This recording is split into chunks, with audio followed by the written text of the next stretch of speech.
কত সুন্দর অভিনয় করে, অভিনয়ের জন্য নারী সারা রে। আল্লাহ আল্লাহ গো, কেন তুমি ওই বেঈমানের সাথে আমার দ্বিতীয়বার দেখা দিলা, দ্বিতীয়বার দেখা দিলা।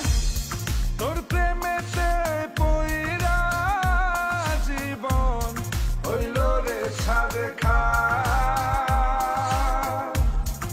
এখন আমার রইল বাকি শুধু অন্ধকার। এখন আমার রইল বাকি শুধু অন্ধকার। কতটা বেঈমান হলে পুরুষের জীবন নিয়ে খেলে, হায় রে বেঈমান না রে, বেঈমান না রে, পুরুষের জীবন নিয়ে খেলে। তোর বাপের কথা মনে করবি,